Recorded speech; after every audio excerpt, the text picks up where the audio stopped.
Hello everyone, welcome to our episode of Super Reaction Bros. I'm Chris. I'm Christopher. And with just a little bit of time left before the new year starts, we thought a bit more Christmas in here. We know Christmas is Christmas. Yeah, we know Christmas is already come and passed. We hope everybody had a wonderful and safe Christmas with family and loved ones. But now we dive into, we go back to pretty much one that's kind of mixed for some people.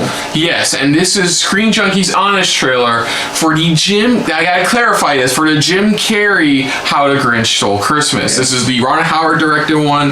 This is the one where live action. This is the live action version. This is the one where they kind of make the Whovians assholes. Mm-hmm. For turning him into what he is. They try to give it more backstory. That's why some people are mixed with it, because it still keeps the elements and the essence of from the original Grinch, How the Grinch Stole Christmas, but it's a type of thing where it's like it depends on how many versions they try attempting to do compared to the animated version. So this is the second adaptation of it, with the third recently being the Benedict Cumberbatch one, which like with this one was mixed another mixed bag, only because they can get the Grinch side of things down packed, but it's mainly the people around him. That's what it is. I like Jim Carrey in this one. I think he was the standout of it as well.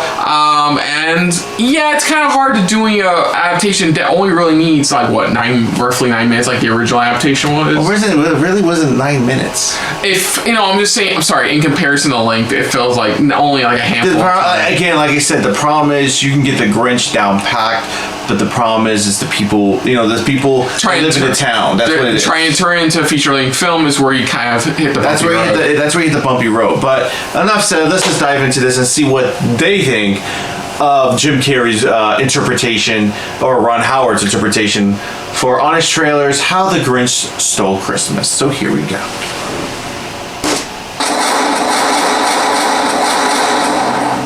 This week's Honest Trailer is brought to you by D&D Beyond. Register for free at dndbeyond.com to start your adventure.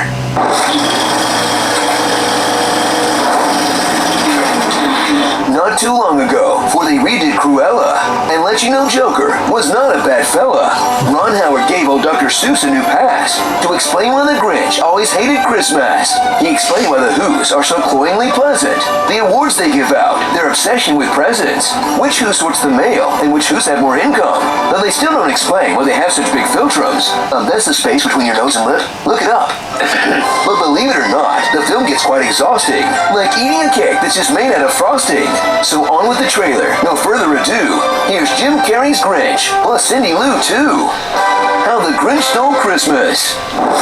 Welcome to Whoville, a tiny town inside of a snowflake that may be part of a whole cinematic Whoniverse. These little nightmares may not know Jesus, but they do worship Christmas. Another minute closer to Christmas! And it's turned them all into spiteful, jealous little breed monsters, where the only thing more shallow than their morals is the gene pool. I mean, come on, they all have the same face and last name. Would it kill them to pork a what from Whatville or a wife from Whiteville now and then? This is why you don't pass first base with your cousin, guys. Everyone aboard this inbred little snowflake lives in fear of the Grinch. The third of Jim Carrey's wacky green characters who would probably kill you. He grew up amongst the Who's, but he doesn't share their beliefs or holidays. So let's just say he's Whoish, prepared to relate to his seasonal anxiety and depression. But what if it's a cool prank? What if it's a cash bar? Am I just eating because I'm bored? And love him simply by association with his perfect dog. Who's a good boy, yes man. He's a good boy. But it won't take a cute pup or a tragic backstory to get you on the Grinch's side. Just the knowledge that his makeup took so long to put on. A CIA agent had to train Jim Carrey how to endure torture. Punch yourself in the leg or wow, as much as you possibly can. So I was this Grinch sitting He had to literally simulate. Freeman, Anthony Hopkins. Cleaned out that icebox as quick as a flash. Why that Grinch? He even took their last can of Who hash. About a determined little stalker named Cindy Lou, whose performance is so sickly sweet, they keep finding an excuse to flush her down a tube.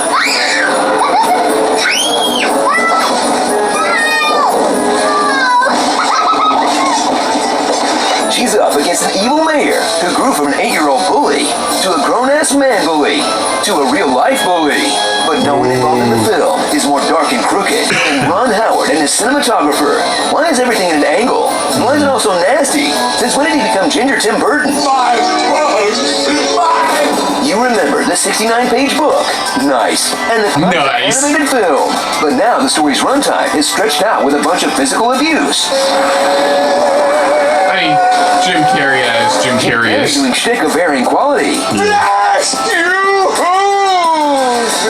And more barely contained horniness than a mistletoe belt buckle. Did I have a crush on the Grinch? Well, of course not. I didn't ask you that. Wait, why is it so horny? I thought this was for kids. A key party? The Who's are all swingers? Ew. I don't want to see the Grinch's O face. Why does he have a Groody? Dr. Seuss would never. Oh, never mind. He totally would. Man clearly celebrates Thickmas. Let's see that Grinch dumper one more time. For the erotic pleasures of... So if you want to see a hardcore version of How the Grinch Stole Christmas, watch the 26-minute special from the 60s. 26 If you want to capture the mood of what it's like to smoke Sherm at a Christmas parade, watch Jim Carrey's other creepy Christmas movie.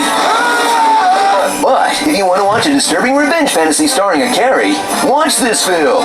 Or just watch Carrey. They're basically twins.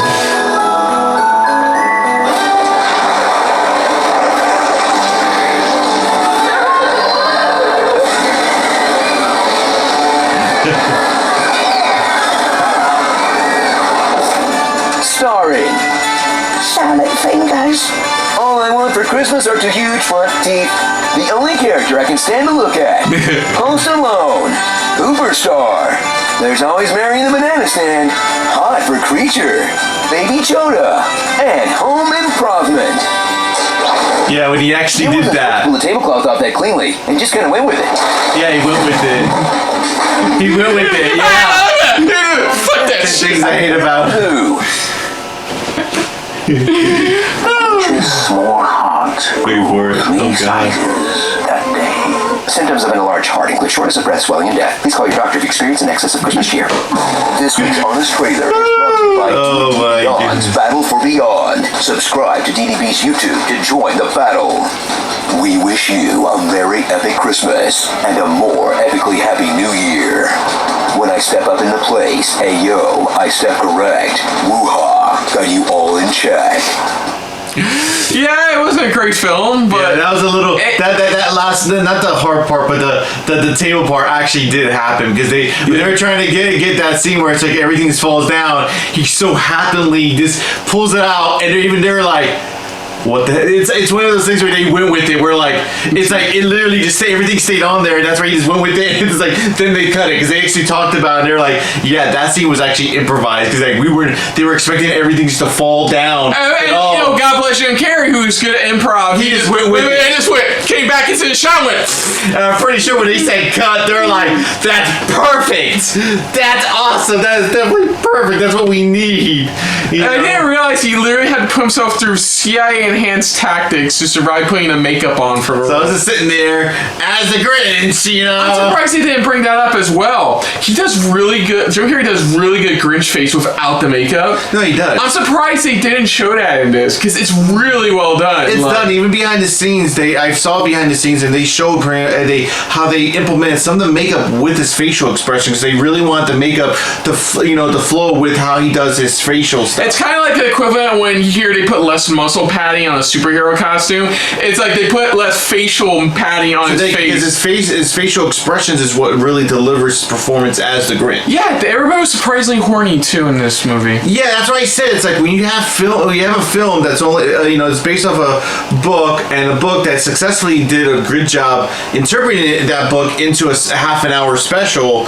You're like, it's kind of hard to do it into a full-length film when you can't even get the people around him right. Yeah, apparently Dr. Seuss likes him thick. Who knew? Exactly, but that was the major thing, he took up my favorite one, where he's trying to get a car after the whole like third act breakup, and then they drive by. He's like, it's because I'm green, isn't it? It's like the only one. Or even in South Korean we went, okay, that was funny. Where it's like, yeah, when he's sitting there going, like, no, but he has to laugh because honestly, I still stand by it. It's Jim Carrey's like easily the best part about the film because it's Jim Carrey, and that's it. The rest of the film is however you want to take it, because again, different people, are gonna see this differently in different ways, and that's what I said. For me, it was. I'm still gonna say my favorite is still the animated, not the original animated. The half-hour special, because that's always been my personal favorite. But for live action or any other interpretation, they haven't really done a good job. Yeah, they even bring up how the actress who plays Cindy Lou became like a punk rock band. Remember, like, I think they're trying to avoid that overall at this point. They're still talking about more of like, hey, this is what. I love how there's more fascinating stuff you can look at online about this movie than on shows put up. It's really very interesting, the production of this film. But other than that, if you're new to the channel, you can hit the like button. If you want to talk to us more, anybody, any stuff like this, comment down below. If you want to share us around, share around. And if you like us just a little bit more than anybody else when it comes to talking about honest trailers, hit the subscribe button down below and hit that bell icon as well. Let us know what your guys' thoughts are on this honest trailers. You guys enjoy it? Did you bring up a lot of good little points? You wish they brought up maybe a little bit more facts that we maybe brought up that maybe they didn't. Is this one of your favorite Grinch type of films? I mean, do you have any films that they've released or special they've released that is your favorite, or is just still the original one, the original half-hour one that they did overall? I mean, let us know in the comments down below. I mean, if this Jim Carrey one is your favorite, why is it your favorite? Is it just because of Jim Carrey, or is there other reasons why behind this film that you actually enjoy it? I mean, let us know in the comments down below. Put down what you thought of our reaction overall, but most importantly, we thank you for watching, but also have a safe and happy New Year's. So until next time, though, I'm Kristen. I'm Chris. And this has been a Grinchmas-filled episode of SRB. See ya. Later. Hey guys, thanks for watching. If you want to check out any of our previous reactions, as well as one of our other SRB shows, check out one of the playlists down below. And if you want to check us out in the social universe, you can find us on Twitter and Stardust at Super React Bros, as well as on Facebook at Super Reaction Bros.